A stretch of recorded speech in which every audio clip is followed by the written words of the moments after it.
The early afternoon sun filtered through the oak trees in our backyard, casting soft shadows across the white tables draped in pale blue cloth. Balloons bobbed in the light breeze, tied to chairs and fence posts, while a buffet stretched along one side of the patio, trays covered in foil to keep the food warm. I smoothed the hem of my dress, one hand resting lightly against the curve of my stomach, and tried to breathe past the knot forming in my chest. This was supposed to be my day, a celebration of the little life growing inside me, but already I felt like a stranger on my own stage. Guests began to trickle in, voices mingling with laughter, but their greetings carried a note of confusion. "So sweet of Kehoe to host," one woman whispered to another as she stepped onto the lawn. I caught the glance they sent toward my mother-in-law, standing by the entrance as though she were the grand hostess of the afternoon. The invitations had gone out without my name, a detail she had brushed off as a printer's mistake. Still, as people drifted inside, it was clear no one thought it an error at all. They thought this was her event, her generosity. "Guess who pulled this whole thing together?" she said loudly, patting her chest when a cousin asked about the decorations. I watched her bask in the credit while I forced a smile, nodding to guests who hugged me briefly before moving toward her orbit. My own role was being erased, not in one cruel blow, but in 1,000 subtle cuts that only I seemed to notice. I poured myself a glass of water, the ice clinking loudly, and sat where I could observe. The chatter grew around me, bright and oblivious. To them, this was just another family event. To me, it was already the first sign that something was off. I didn't have to wait long before the whispers turned into confirmation. As I walked past two women near the buffet, I caught their words clearly. "Isn't it sweet of Kehoe to throw this shower for her son and the baby?" Not every mother would do that. My throat tightened, though I kept walking, smile pinned in place. They didn't know. None of them knew.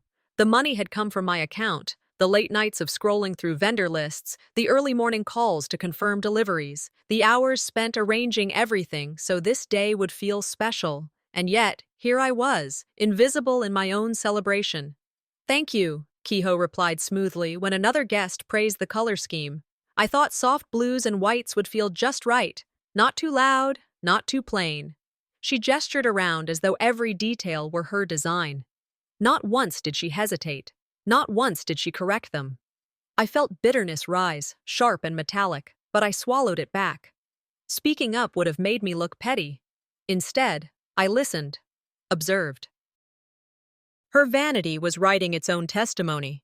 "Respect is earned, not inherited," I reminded myself silently, recalling a line my grandmother used to repeat. Today, Kehoe was collecting applause, but each cheer was a brick she was stacking on a shaky wall. Walls built on lies eventually fall. So I chose silence.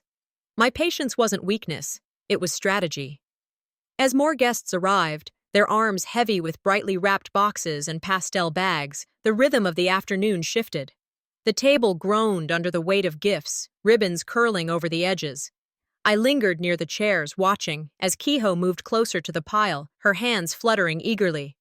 "Here, let me take that," she said, intercepting a gift before I could reach it. She placed it neatly on the table, then turned, smiling, ready for the next. Soon she was stationed firmly at the center of the exchange, greeting each offering as if it were hers to receive. The first card was torn open by her fingers. "Oh, look at this darling blanket," she exclaimed, pulling it from the tissue paper and holding it aloft.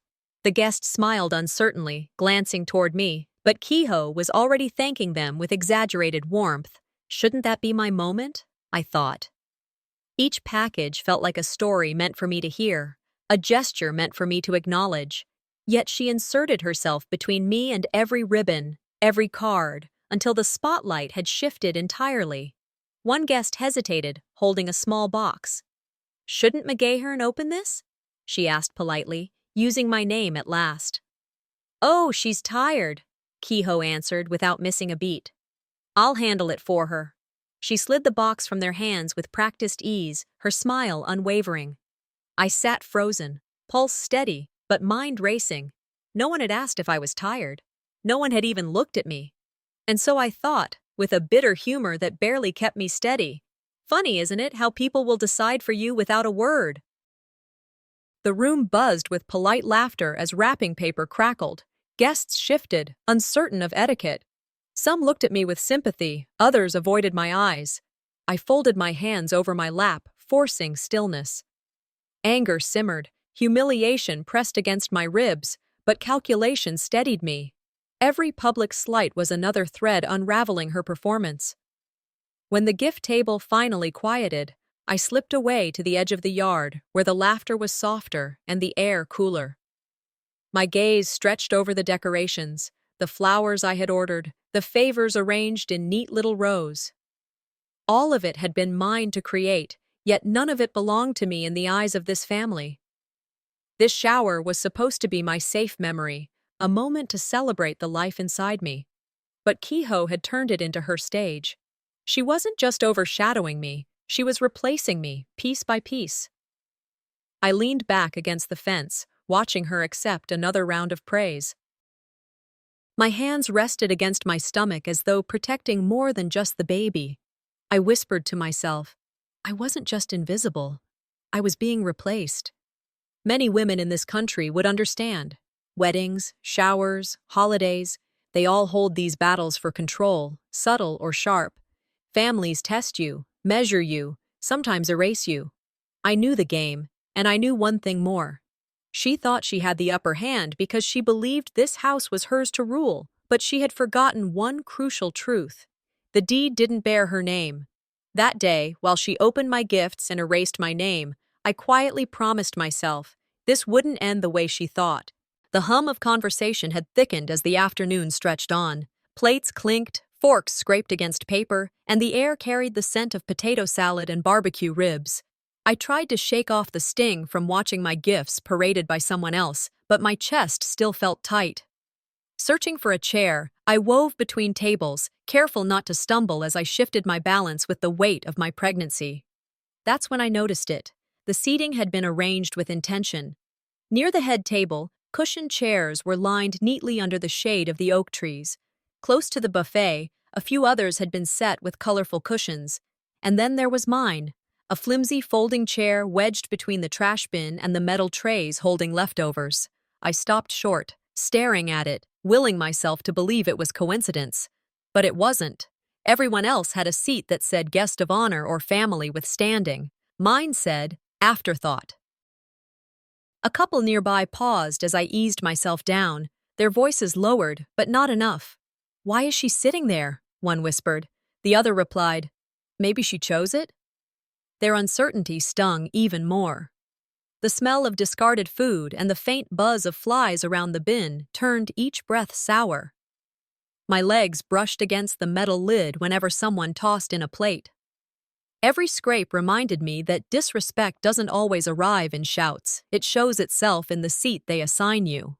I folded my hands in my lap, pretending not to notice the discomfort, but inside, the fire burned hotter. Kehoe strolled past, her heels clicking against the deck. She slowed, her voice dripping with false concern. Oh dear, I thought you'd be comfortable there. It's closest to the kitchen. You don't have to walk far. She gave me a sweet smile, the kind meant to look generous, but really meant to sting. Several guests turned their eyes away, fiddling with napkins or sipping lemonade. Not one of them spoke up. The silence of others was its own betrayal, proof that comfort often outweighed justice in gatherings like this. I forced my lips into a calm curve. It's fine, I said evenly, meeting her eyes. Her grin widened, a tiny triumph flashing in her gaze. She believed she had placed me in my place, publicly. My heart pounded, but my mind remained clear. In American families, where you sit isn't just about a chair, it's about your worth. And today, she made sure I was placed near the garbage. The chatter around us resumed, but I noticed side glances, uncomfortable shuffles. I could sense the tension building, as though everyone knew something more was coming. I held my silence, watching her glide back into the crowd, smugness painted across her shoulders like a shawl. The evening light softened as the sun dipped lower, shadows stretching across the lawn. Plates were being cleared when her voice rose above the rest. Honestly, she declared, glass raised in a mock toast, she's not even welcome here. The words landed with the weight of a hammer. Conversations halted, forks froze mid-air, gasps rippled across the tables. I sat motionless, my back stiffening against the folding chair. My heart raced so loudly I thought the whole yard might hear it. She hadn't just humiliated me with a seat. Now she had spoken the verdict aloud. One woman at the table tried to interject. "Kehoe, that's—" Kehoe cut her off with a laugh. "It's just a family event," she said, her tone falsely light. "And some people are only here by circumstance." She tipped her glass toward me, eyes sharp. Heat rose up my chest, flooding my face, while my hands felt suddenly cold. For a split second, I wanted to shout back, to unleash every truth I carried, but something steadier anchored me. Humiliation can either break you or sharpen you, and I would not be broken. I remembered a saying I'd heard more than once: the loudest person in the room is usually the weakest. Watching her gloat, I knew it was true. Her need to shout her dominance revealed the fragility beneath it. The silence that followed her words was thick, uncomfortable. A guest coughed, another shifted in their seat, but no one dared defend me aloud. The injustice burned, yet in that fire, my clarity crystallized. I leaned back, folding my arms over my belly. My choice was simple. I would not argue. Words can wound, yes, but silence can condemn. Let her rant, let her bask in her moment. Every cruel word she threw only built the record against her. I noticed a few guests exchanging looks, their smiles tight, their nods reluctant. Seeds of doubt were sprouting. She thought she was winning the crowd, but the truth was slipping through the cracks. Inside, I whispered to myself, "She doesn't know. She thinks this is her domain." But the house she's standing in doesn't belong to her. It never did. As I sat in that folding chair by the trash, her words still hanging in the air, I knew this wasn't humiliation. It was evidence. The sound of her words from earlier, "She's not even welcome here," still echoed in the air like a bell that refused to stop ringing. Even as the chatter around the tables began again, it was different now, strained, brittle. Guests shifted in their seats, smiling too brightly, their laughter clipped at the edges. They tried to fill the silence she had carved out with her cruelty, but it lingered, heavy over all of us. I remained in my folding chair, hands folded tightly in my lap. I chose not to move. My body was still, but inside, my thoughts roared. Every time someone looked in my direction, it was not with warmth. It was judgment, pity, or discomfort. I had become the subject of the whispers, though none of them spoke loudly enough for me to catch their words. In America, silence often speaks louder than words. A quiet room after an insult doesn't erase it, it amplifies it. Their stillness, their refusal to defend me, told me exactly what they were willing to tolerate. And tolerance of cruelty is its own form of betrayal. I kept my head high, but in my chest the humiliation settled like a stone. Yet even as I sat there, enduring, I felt something else stir. An awareness that this moment was not just about today. It was part of a pattern, one I had been living under since the day I married into this family. My mind drifted back, unbidden, to earlier gatherings. I remembered the Thanksgiving 2 years ago when Kehoe told the table that I had been lucky to catch Wrigley when I did, because otherwise I might have ended up back at my parents' house, jobless. She had said it with a chuckle, lifting her wine glass, as if it were a harmless joke. But I remembered the flush that spread over my face, the way I had laughed weakly, unwilling to make a scene. Today, she repeated the same lie, but with sharper edges. "She had nothing when she met my son," Kehoe said, her voice carrying easily across the tables. "And now look at her, living like a queen." A few guests exchanged glances, some nodding subtly, others frowning as though embarrassed for me. I felt the sting of it not because it was true, but because it wasn't. I had worked before I ever met Wrigley. I had supported myself. But lies have a power that truth sometimes doesn't. They spread faster, cling tighter. Mark Twain once said, "A lie can travel halfway around the world while the truth is putting on its shoes." Sitting in that chair, I felt those words burn in me. Because Kehoe's lie had been traveling for years, and by now, it had shaped the way many saw me. I clenched my fingers around the fabric of my dress, forcing myself to breathe evenly. Bitterness curled in my throat, but clarity sharpened with it. This was who she was, not just a woman who dismissed me, but a woman who had been building a narrative for years, one where I was the fortunate outsider and she was the queen mother. As if that weren't enough, she chose her next strike with precision. She raised her glass again, her lips curling into a smile that didn't reach her eyes. "At least his ex knew her place," she said. "She was classy." The words sliced cleanly through the chatter. The air seemed to drain from the yard. A cousin across the table muttered, "That's cruel." Another shifted uncomfortably, but no one confronted her outright. I felt the blow land deep. It wasn't just a comment, it was an announcement that I had never truly been accepted. She was invoking ghosts to shame me, raising the memory of a woman who, despite her flaws, had always been favored over me. I remembered the stories I had been told about the ex, her temper, her mistakes, the reasons the marriage had ended. Yet none of that seemed to matter. In Kehoe's eyes, she was still classy, and I was the intruder. One guest tried gently to stop her. "That's not fair, Kehoe." But she only shrugged. "I'm just saying what everyone's thinking." Her voice was casual, but the intent was sharp. Inside, my thoughts steadied. If silence was evidence, then her words were confessions. Each insult she threw revealed not my weakness, but her obsession with control, her terror of being displaced. I sat straighter, my eyes fixed on her. If she wanted me to flinch, she would be disappointed. The sting of public rejection ran deep, but beneath it, something stronger took root. She had no idea that every barb was ammunition I would store away, waiting for the day it would matter most. The comparisons hurt, yes. They made me feel the isolation of being unwelcome, of being measured against standards no one could meet. But in that pain, I saw her fear laid bare. When people compare you to ghosts, it isn't because you're unworthy, it's because your presence in the present terrifies them.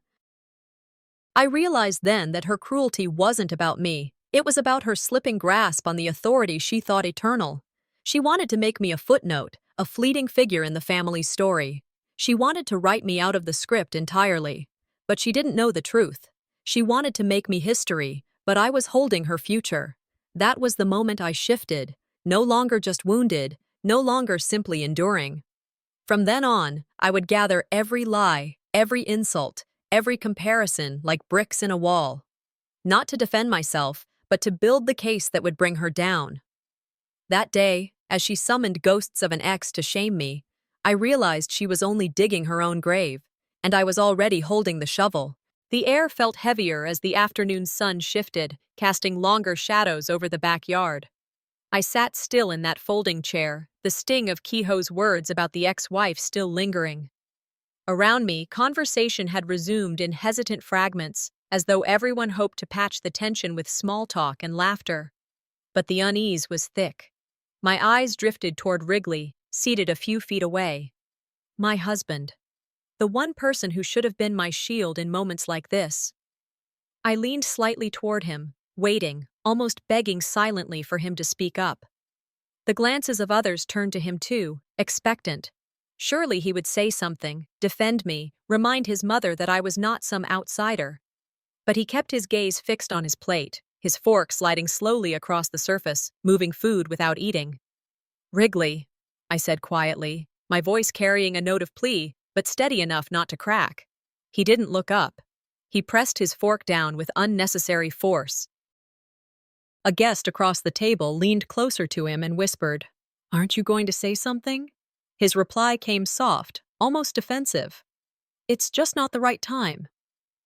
I felt the words cut sharper than anything Kehoe had thrown at me.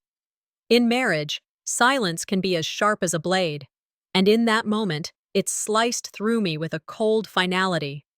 The silence of a husband isn't just silence, it's betrayal written plain for everyone to see. I swallowed hard, forcing myself to remain calm. Many women know this sting, when keeping peace with family comes at the expense of your spouse's dignity. The humiliation wasn't only in her words anymore, it was layered with his refusal to counter them. Guests lowered their eyes, unwilling to be caught in the fallout, but I could feel their unease, their quiet judgment. My heart sank, but somewhere under the ache, resolve began to stir. As the laughter around us tried and failed to mask the discomfort, I felt a presence slip into the empty chair beside me. My aunt leaned close, her voice low but firm.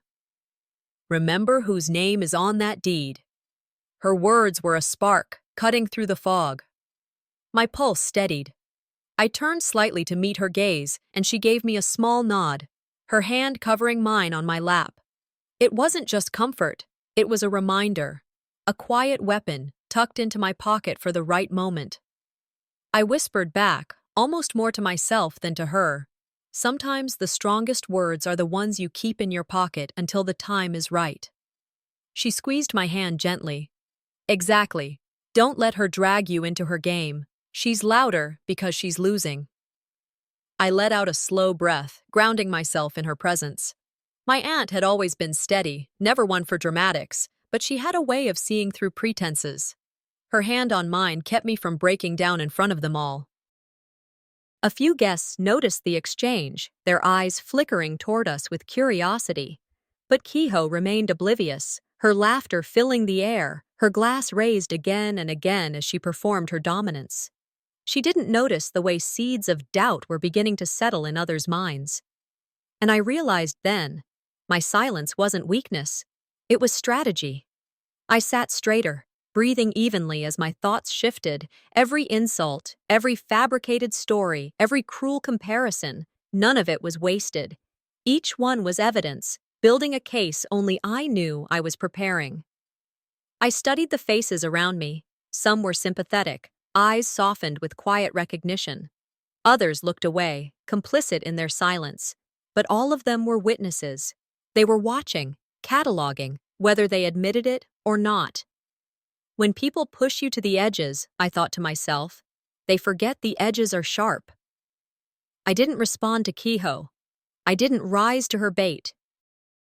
Instead, I let her dig deeper, let her believe she was winning, because in truth, she was only tightening the noose she had tied for herself. I began to imagine the day it would all come crashing down.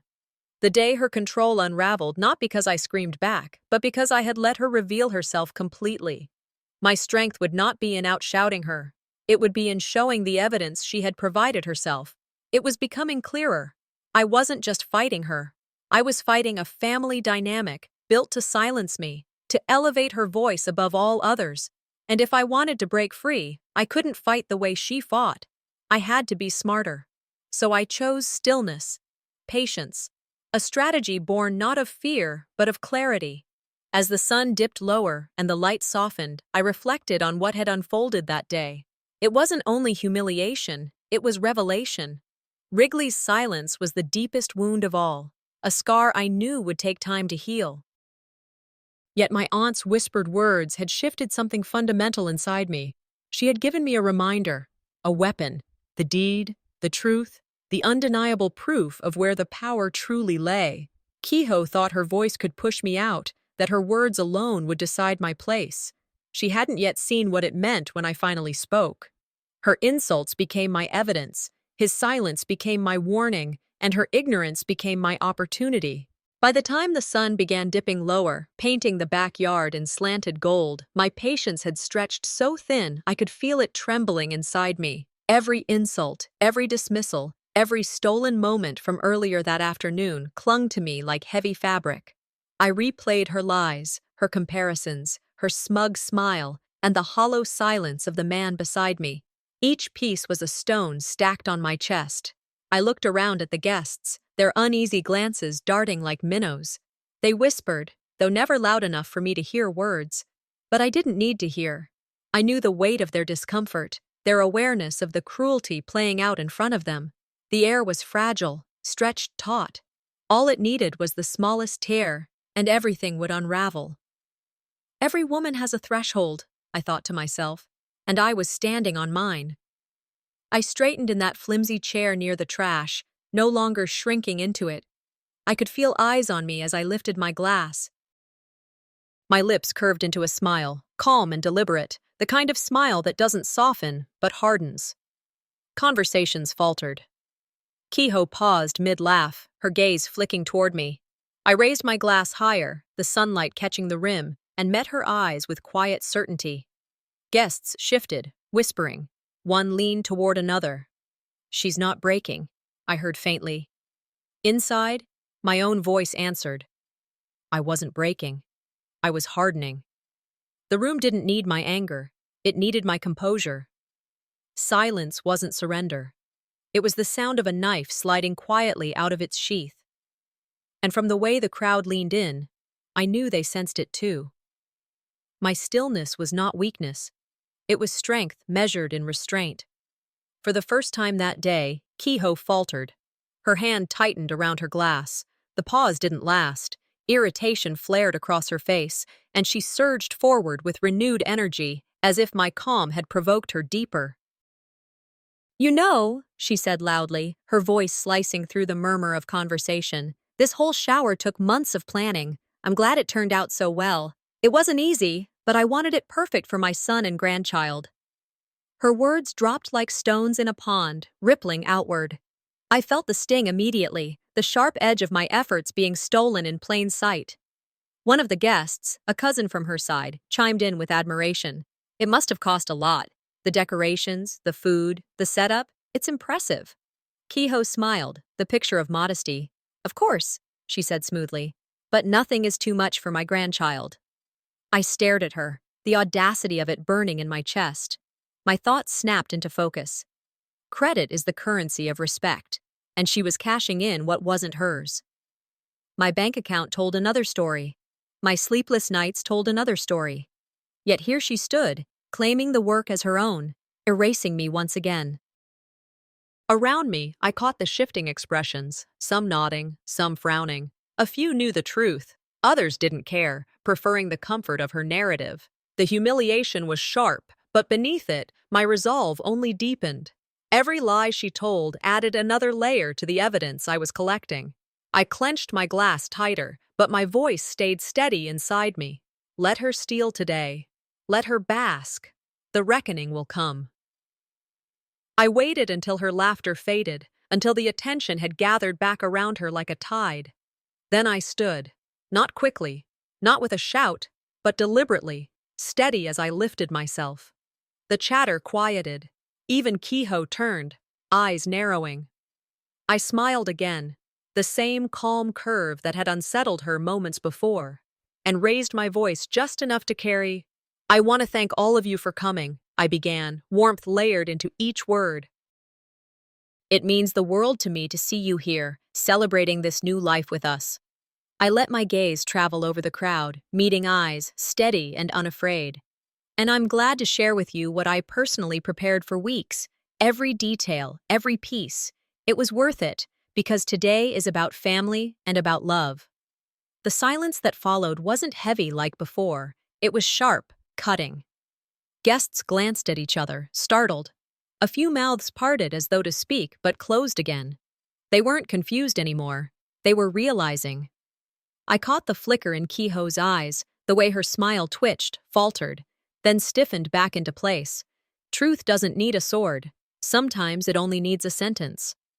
I set my glass down gently, my heart steady now. The humiliation she tried to brand me with had become my declaration instead. She thought stealing my credit would silence me, but all it did was sharpen my resolve. The air was growing heavier as the evening crept closer, laughter a little louder now that drinks had been flowing. The sharp edges of daylight softened into orange, but the tension in the backyard only grew sharper. I sat quietly, watching guests mingle and refill their glasses, pretending everything was smooth. But beneath their chatter, whispers were building. I could hear my name slipping between lips like smoke. I leaned closer to catch fragments. "She made a scene earlier, so disrespectful," one relative murmured to another, their eyes flicking toward me. I closed my eyes briefly. Kehoe was working her next angle, rewriting the story in real time. Her voice carried from the corner where she held court with 3 women, heads bent toward her. "She's so ungrateful," she hissed, loud enough for me to hear, then softened her tone when one of them glanced at me. A cousin I trusted slipped beside me, her expression tight. She's telling people you argued with her, she whispered. I pressed my lips together, nodding faintly. Reputation can be assassinated faster than character can defend itself. I recognized the tactic. Smear first, explain later. And here I was, the accused, denied the chance to defend myself without looking exactly as she painted me. I kept my face calm, though the frustration burned beneath. My silence wasn't cowardice. It was collecting. Every whisper, every lie. Another piece of evidence. Dinner plates were being cleared when Kehoe raised her glass again. Her voice rang above the crowd, cheerful on the surface, sharp beneath. We're all family here, she declared, her smile wide, except, well, some of us are just guests. The words struck the room like a sudden storm. Laughter stuttered, then faded. A few chuckled nervously, others shifted uncomfortably. The silence that followed was thick, embarrassed. My chest tightened, cheeks burning hot as if every eye had turned to me. Inside, the words echoed. She didn't call me a daughter-in-law. She called me a guest in my own marriage. One guest couldn't hold back. That's harsh, Kehoe, he said, voice low. But she only smiled wider, shaking her head with false innocence. Oh, I'm just teasing. Don't be so sensitive. That made it worse. Now she had painted me into a corner. If I spoke up, I would seem defensive, oversensitive. Her cruelty cloaked in humor was a knife wrapped in ribbon. My pulse pounded. The humiliation pressed against my ribs like a physical weight. Around me, guests avoided my eyes, pretending to fuss with napkins, drinks, or children tugging at their sleeves. My throat ached, but I refused to let her see me break. In America, they call it a backhanded compliment. I called it exactly what it was, a deliberate act to diminish me in front of everyone. I inhaled slowly, steadying myself. Her barbs cut deep, but beneath the sting, determination hardened. I didn't answer her directly. Instead, I reached for my glass, lifted it calmly, and let the pause stretch until heads turned toward me. My voice was level, almost soft, but each word carried clearly. Guests don't usually pay for the party, I said, meeting her eyes. But I did. A ripple went through the crowd. Shocked glances darted between tables. A cousin coughed into her hand. Someone whispered, "Did you hear that?" Kehoe faltered, her smile tightening into something brittle. "Well, that's not," she began, then laughed, trying to dismiss it. "She's joking, aren't you?" But her laugh sounded hollow. The damage was already done. I set my glass back down slowly, my gaze steady. Inside, my thoughts sharpened. Truth doesn't need volume. It only needs timing. I could see the shift in the guests. Some still clung to her version, unwilling to break loyalty. But others, those who had seen enough, now looked at me with something new in their eyes. Recognition. Kehoe forced another laugh, sweeping her hand dismissively. "Let's not get into details. Tonight is about joy." I let her words hang, unchallenged, because I knew the truth didn't need my defense anymore. The room had already tasted it. As the evening stretched thinner, I sat quietly, gathering myself. Rumors can circle the room like smoke, but proof can end them in a single gust, and I was preparing mine. Kehoe smirked across the table, as if she was still untouchable, but I smiled back faintly, knowing her downfall wasn't a matter of if, it was only a matter of when. She thought calling me a guest would erase me, but it only reminded me whose house she was standing in. The party had thinned to clusters of relatives moving slowly into the living room. Plates rattled in the kitchen, children chased each other down the hall, and the buzz of leftover conversation filled the house. I thought maybe the night would close without another spectacle, but I was wrong. I stood near the doorway when I heard her voice rise again, this time softer, pitched for sympathy. Kehoe cornered Wrigley just a few steps away from me. She dabbed at her eyes with a tissue, the picture of a wronged mother. "You let her humiliate me in front of everyone," she whispered, though loud enough that half the room could hear. "I'm your mother. Do I mean nothing to you anymore?" Wrigley shifted uncomfortably, running his hand through his hair. "Mom, it wasn't like that." His words trailed, thin and hesitant, torn between truth and guilt. I watched her lean in, her tears falling more dramatically now. "Everything I've done for you, and this is how you repay me." Sitting by while she makes me look small?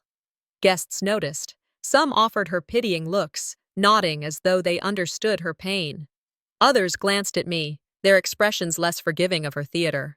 I saw through it clearly. Guilt-tripping, emotional blackmail disguised as heartbreak. Inside, my thoughts cut clean. Tears are not always truth. They can be weapons, sharpened to slice loyalty in half. Still, seeing my husband buckle under them was its own betrayal. He shifted from foot to foot, glancing toward me, but saying nothing that would defend me. The ache of it pressed into my chest. Minutes later, he sank into a chair, his face weary. I approached quietly, and when his eyes met mine, I could see the turmoil behind them. "Why didn't you say something?" I asked softly, but my tone held steel. He rubbed his temples. "Let's just keep the peace. Please. She's my mother." "Peace at my expense isn't peace," I said firmly. "It's surrender." He didn't argue, only lowered his gaze, shoulders slumping under the weight of his own cowardice. Around us, whispers stirred, relatives murmuring about his silence, about my composure. The gossip was quiet, but I could feel the tension rising, wrapping around me like vines. I realized then that I was standing alone in this battle. The man who vowed to protect me chose to straddle the line while I was left to carry the truth on my own. Disappointment simmered, sharper than any insult. But beneath it, anger grew steadier. I knew now the fight wasn't just against her. It was against a family culture that let her wield control unchecked. Later, as the night slowed and the last of the food was packed away, I overheard another conversation, one that changed everything. Kehoe stood in the corner with a relative, her voice no longer sorrowful but smug. "I don't worry about money," she said, her tone full of pride. "I've been using their credit for months." "Family should take care of family." The relative raised an eyebrow. "Isn't that risky?" She chuckled. "Risky, please, they owe me. I raised him. I deserve comfort now. If I want something, I buy it. It's as simple as that." I froze in place, my heart hammering. Suddenly, the unexplained charges, the odd withdrawals, the times I thought we had miscalculated, they all clicked into focus.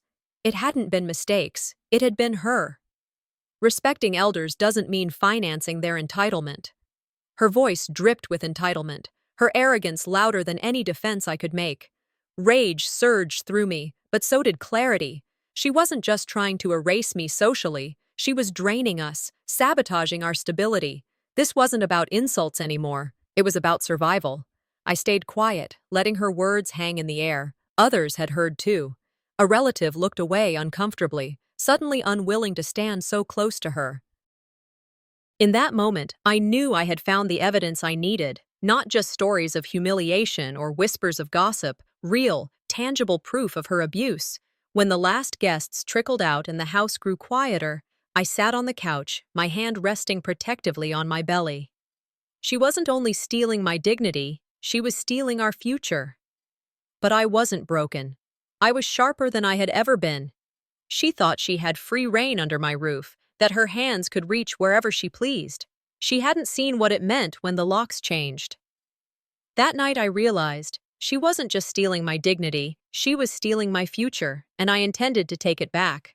The day after the baby shower, the house was quieter, but only on the surface.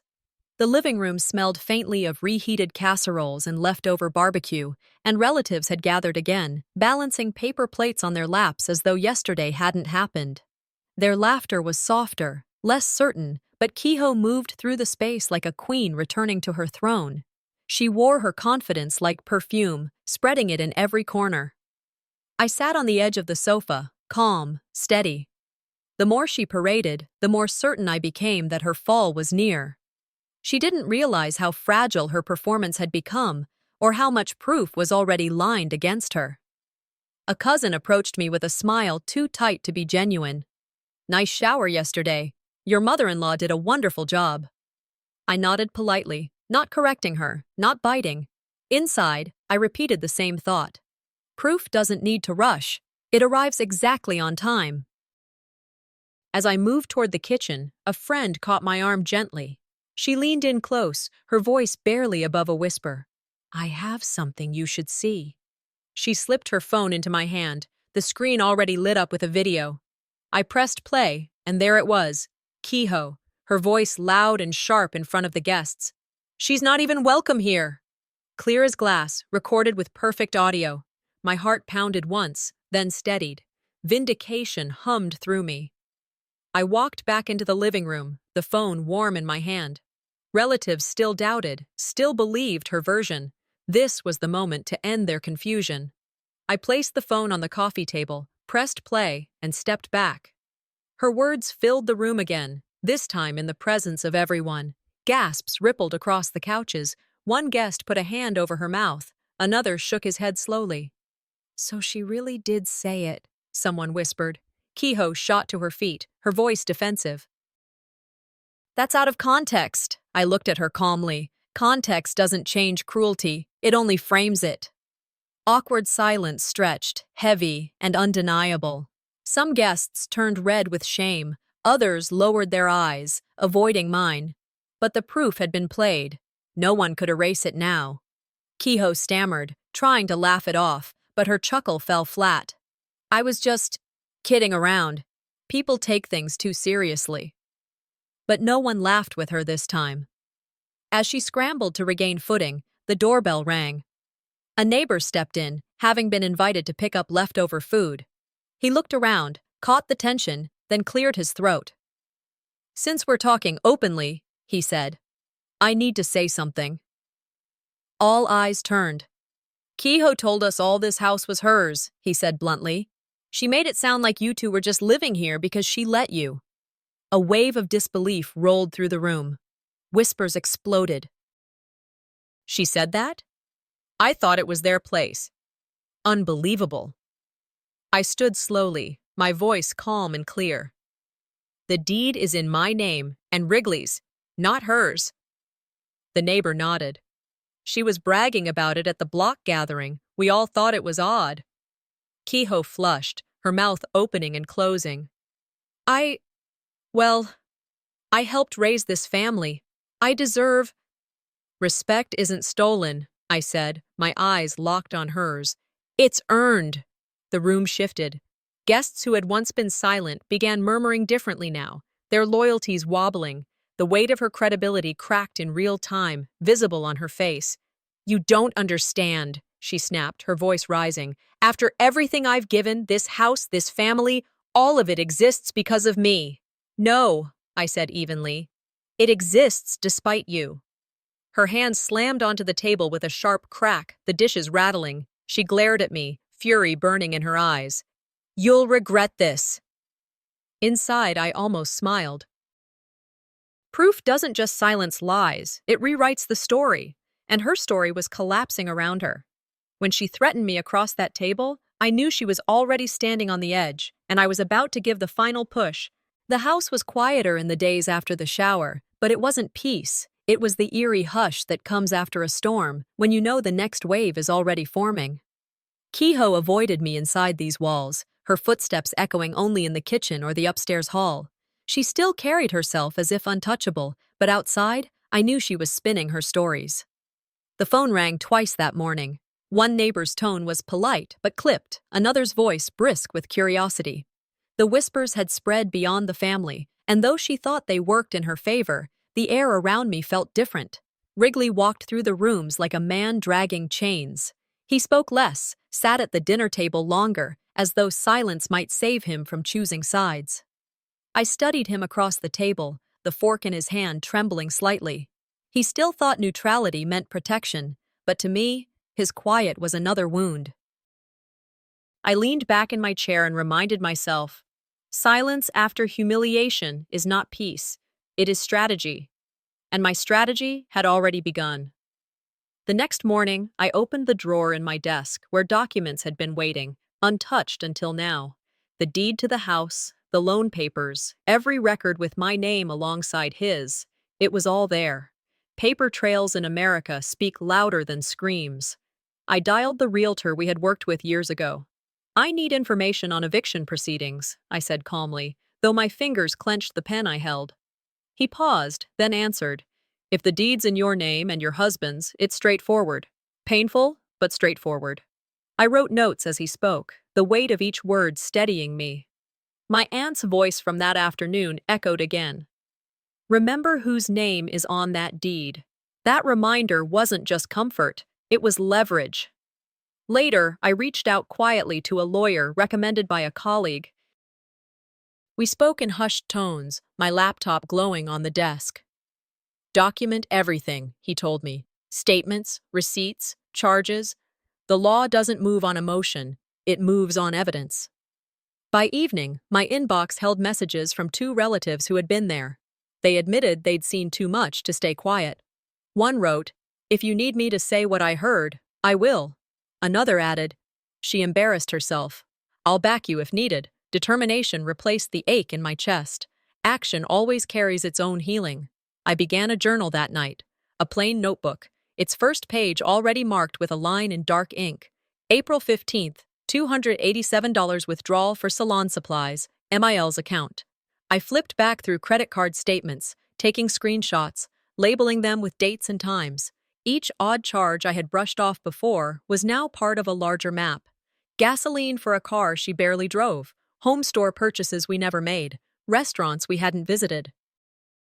I copied text messages too, the ones where she'd sent veiled insults, or where relatives repeated her gossip. Every overheard comment, I logged. She said you argued with her. She said you were ungrateful. One after another, lined neatly in ink. Evidence doesn't need to shout. It waits, patient and merciless. Two guests who had filmed parts of the shower quietly forwarded me clips. One captured her mocking toast, another her dismissive wave as I sat silent. These weren't just stories now. They were receipts. As I stacked each piece into the folder, I felt a grim satisfaction settle in me. Not joy, not gloating, just the quiet power of truth taking shape.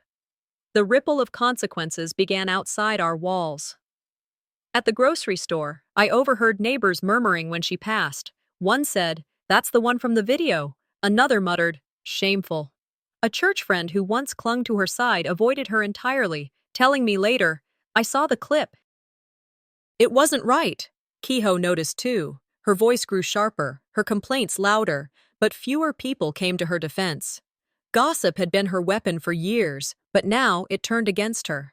I watched her snap at a neighbor who barely responded. I saw the frustration build in her as doors began to close quietly. She built her kingdom on gossip, I wrote in my journal that night. Now, gossip is eroding it.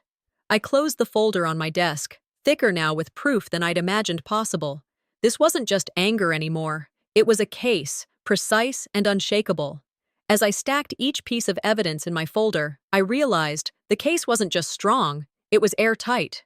A week passed after the shower, but the tension in the house only thickened. Meals were quieter, conversations clipped, and the air seemed to tremble with words no one dared speak. Kehoe moved about as though nothing had changed, as though the whispers, the video, and the neighbors' sideways glances hadn't pierced her carefully built facade. She still greeted visitors at the door like a hostess, still walked the halls as though they belonged to her. Wrigley drifted through our days in silence, his eyes avoiding mine. He carried the look of a man balanced on a fence, unwilling to step down on either side. I knew his loyalty was split between the woman who raised him and the wife who shared his bed, and I also knew that Fence was running out of space. Every silence has an expiration date. Ours was about to end. When relatives came for a meal that Sunday evening, the living room felt crowded not because of numbers, but because of expectation. Paper plates filled with leftovers sat on laps, glasses clinked against coasters, and still the air felt strained. No one mentioned the video. No one mentioned the whispers, but I could see it in their eyes, the waiting, the anticipation. They knew something was coming. So did I. It began, as always, with her voice. Kehoe stood near the center of the room, gesturing broadly as she spoke to a cousin. "This house," she said with practiced pride, "is our family's home. I've poured myself into it for years. Everything under this roof reflects my sacrifices." I set my fork down, the sound of metal against porcelain ringing louder than the chatter. I looked up, met her eyes, and spoke evenly. "Actually, the deed says otherwise." The room went still. Even Wrigley froze, his fork halfway to his mouth. I rose from my chair, walked to the side table, and lifted a folder I had prepared days ago. With steady hands, I opened it and laid a crisp document on the coffee table for all to see. "This," I said, my voice calm but cutting, "shows the deed. My name and Wrigley's, no one else's." Gasps fluttered through the room. A cousin leaned forward, squinting at the paper. An aunt covered her mouth with her hand. Kehoe's face drained of color before flushing with anger. "That doesn't matter," she snapped. "I raised him. This is mine, by right." I tilted my head. Love and respect aren't deeds. Paper is.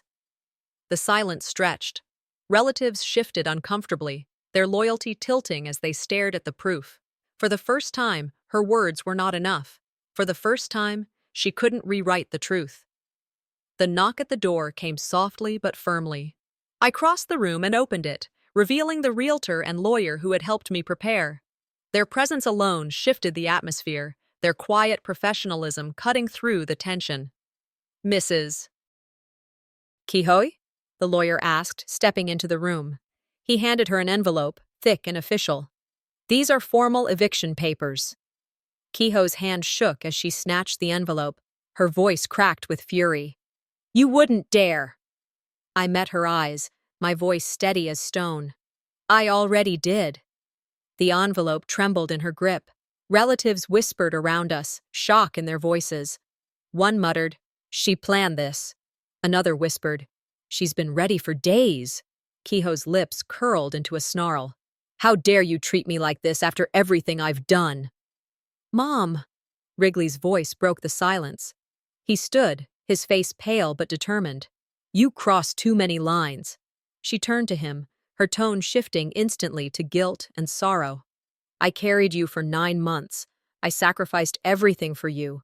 And now you stand against me?" But his eyes didn't falter this time. "You don't get to use sacrifice as a weapon. Not anymore." Her shoulders sagged. She looked around the room, searching for support, but the silence was suffocating. No one rushed to her defense. Authority isn't inherited, it's maintained by respect, and she had none left. When the papers lay open on the table, the weight of finality sank into the room. Relatives shifted further from her, their eyes avoiding hers. One aunt gathered her purse quietly, embarrassed to remain. Another relative whispered to his wife, "She's done." I watched her, calm as her facade crumbled. "It wasn't revenge," I said softly, almost to myself. "It was boundaries carved in stone." The lawyer closed his folder, nodding politely before leaving. The realtor followed, their exit as quiet as their entrance, but their presence had carved the evening into 2 parts, before the eviction and after. Kehoe stood rigid, the eviction notice clutched in her trembling hands. She glared at me, her chest rising and falling rapidly. The tide had turned, and we both knew it. As she held those papers in her trembling hands, I knew the tide had turned. For the first time, she was the unwelcome guest. 2 days had passed since the eviction papers had landed on the table, yet the house still felt like it was vibrating with unspoken words. Wrigley moved through our home like a restless shadow, avoiding my eyes, fiddling with his hands, pacing the kitchen floor when he thought I wasn't watching. At dinner, he chewed slowly, his fork scraping against the plate, but his thoughts were louder than any sound in the room. Finally, he broke the silence. "Did we really have to go this far?" His voice was low, careful, as though he was trying not to disturb a fragile peace. I set my knife down, meeting his gaze without blinking. "Far?" My tone carried the weight of every wound. "She called me a guest in my own marriage, Wrigley. She drained us, belittled me, and tried to erase me from my own life. And you think this is far?" He flinched slightly, but his shoulders sagged. She's my mother. It's hard to see her standing there, holding those papers." "She looked so small." "She wasn't small," I said firmly. "She was caught. There's a difference." Inside, my reflection sharpened. He wasn't cruel. He was conditioned to bend, to yield, to avoid his mother's storm at all costs. His hesitation wasn't malice, but it was still betrayal. And yet, for the first time, I could see the cracks in his loyalty. Doubt was creeping in, forcing him to question the woman he had defended all his life. The next afternoon, my aunt came by.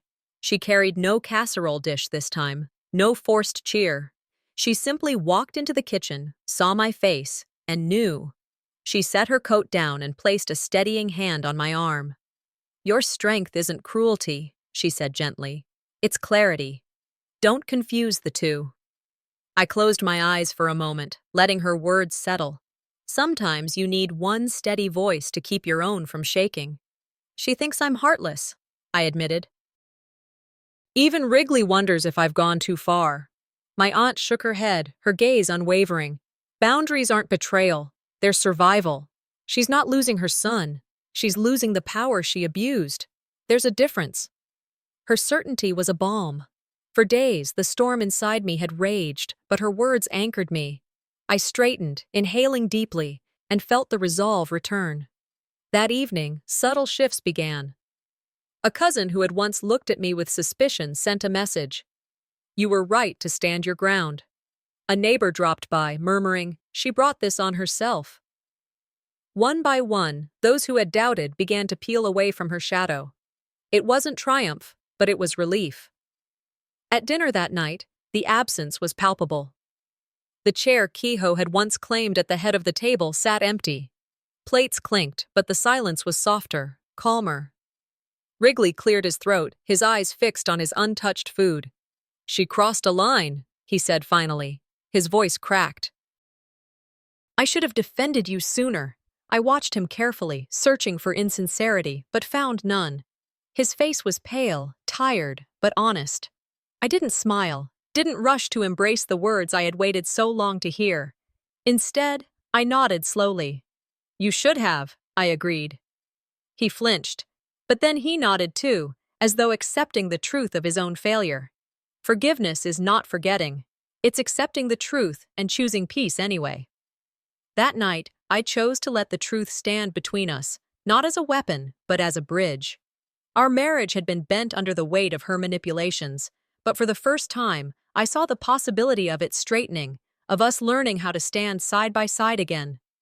When the plates were cleared and the evening dimmed into quiet, I walked through the house, letting the stillness sink into my bones.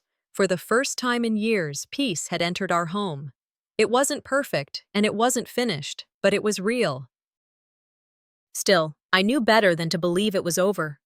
Peace inside these walls didn't mean peace outside them. Kehoe's storm wasn't done. It was only regrouping.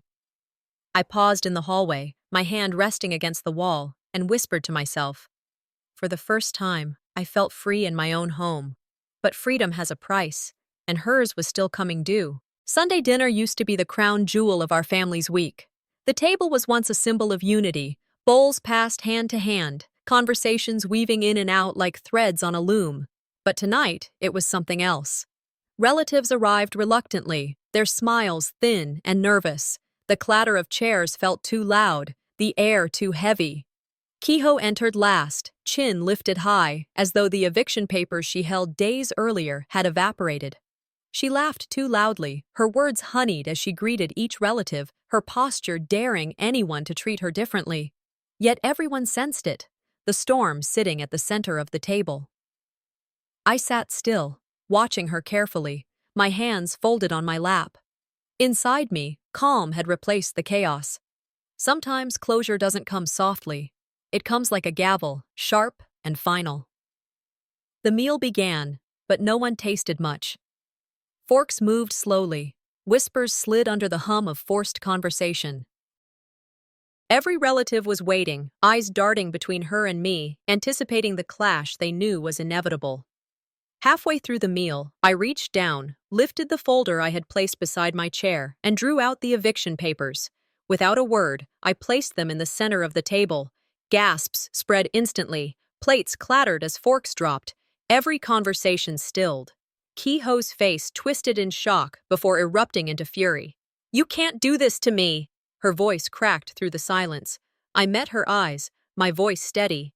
"You said I wasn't welcome. Now the law says you're not." Relatives whispered, their heads turning. "She's serious." "Those are real papers." Kehoe's hands shook as she snatched them up. Her lips trembled, but no words formed at first. She finally sputtered, "This is outrageous! After all I've given, after all my sacrifices—" I cut her off. "This isn't about sacrifice. This is about respect. And respect doesn't come from rewriting history. It comes from truth." Across the table, Wrigley spoke for the first time, his voice firm. "It's done, Mom." She whipped her head toward him. "You? You're siding with her? After everything I did for you?" He nodded slowly, his voice heavier than I had ever heard. "You crossed too many lines." Her power, once absolute, faltered in front of everyone. The tide had turned, sharp and undeniable. But I wasn't finished. I stood, lifted my phone, and with a single tap, played the video again. Her voice filled the dining room, clear, cruel, undeniable. "She's not even welcome here." No one moved. Every relative heard it again, stripped of excuses. I turned the phone off, set it down, and looked directly at her. "Family doesn't humiliate. Family doesn't steal. You chose power over love, and now you've lost both." Her mouth opened, but no defense came. One cousin whispered, "It's true." We all heard it. From the far end of the table, the neighbor who had stopped by earlier in the week added, "And she told us the house was hers, bragged about it, said they were just living here because she allowed it." The room shifted. Murmurs grew. Kehoe's face burned crimson. I leaned forward, my words deliberate, cold. "Now legally, you're the one who isn't welcome." The silence afterward was absolute. Then, in one sharp motion, she shoved back her chair, the legs scraping loudly across the floor. She stormed toward the door, muttering incoherent protests, but no one followed her. No one stopped her. She slammed the door behind her, the echo ringing through the house she no longer controlled. When the sound faded, I sat back down, my hands steady. The room was still tense, but not with fear anymore, only with the weight of finality. Relatives slowly began to move, gathering plates, clearing the table. No one mentioned her. No one defended her. Wrigley sat across from me, his eyes soft, weary. "I should have stood up sooner," he admitted quietly. "I won't make that mistake again. I'm with you." I nodded, not with triumph, but with quiet recognition. Forgiveness wasn't easy, but truth had been spoken aloud. That was enough. My aunt reached over, laying a hand on my shoulder. Her eyes shone with pride. "You built your family today, not by blood, but by courage." I breathed deeply, letting the words settle in me. Revenge had never been my aim. Respect was, and respect is non-negotiable. As the last plate was cleared, I looked around the room. For the first time in years, I felt free in my own home.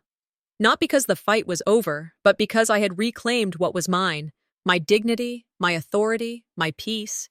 She walked out that night believing she lost her son. But the truth was simpler. She lost her throne, and I finally reclaimed my home.